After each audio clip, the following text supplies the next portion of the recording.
Welcome to this explainer. Look, the situation in Sudan right now is incredibly complex, but we're going to break down exactly what's happening on the ground and why the geopolitical shockwaves from this conflict are absolutely critical for the rest of the world to understand. Let's kick things off with a number that is just staggering to wrap your head around. 33.7 million.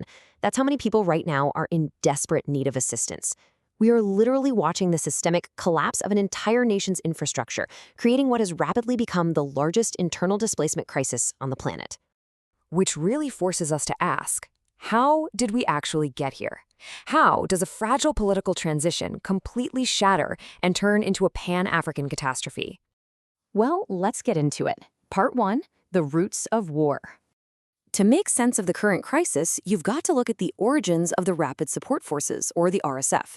This paramilitary group traces its roots all the way back to the Darfur conflict in the early 2000s. Back then, the regime armed nomadic militias known as the Janjaweed. Fast forward to 2013, and they were formalized into the RSF, commanded by a guy named Hemedti. Basically, they built a highly dangerous dual military structure right into the foundation of the states. And the way this alliance fell apart was breathtakingly fast. Think about it. In October 2021, the regular army and the RSF were actually working together to oust a civilian government. But just a year later, they were at each other's throats over how fast the RSF should integrate into the regular army. The army wanted it done in 2 years, the RSF demanded 10.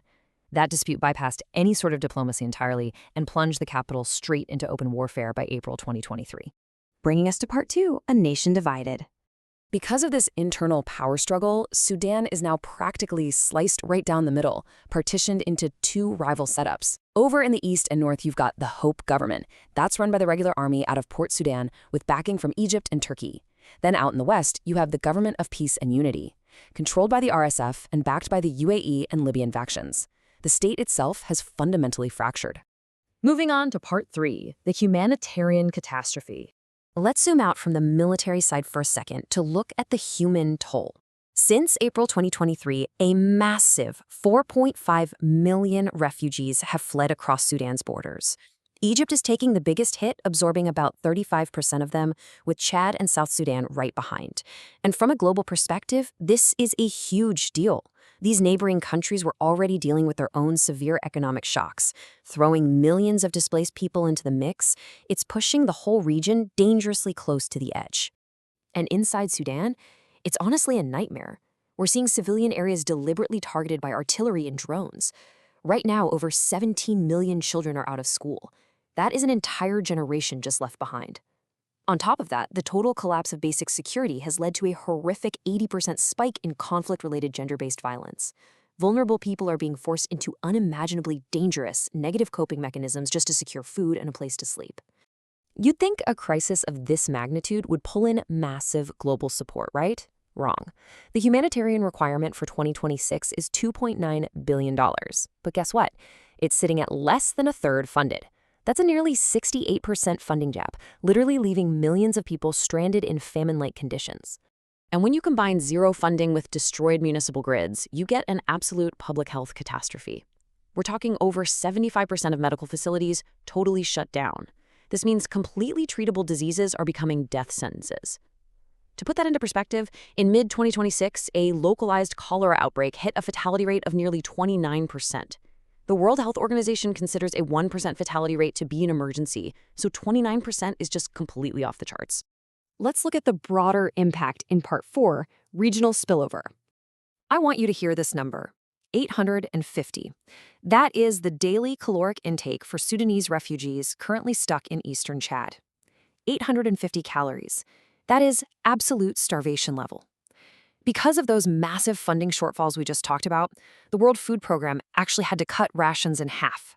And predictably, that's triggering violent, desperate conflicts over basic things like water and firewood.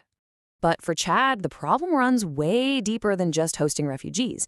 They are facing severe geopolitical exposure here. Reports show the UAE is using eastern Chadian transit corridors to run supplies to the RSF.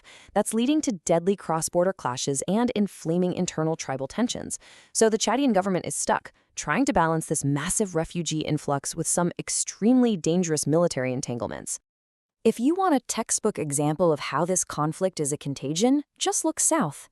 Back in February 2024, the Petrodar pipeline inside Sudan ruptured because of the fighting.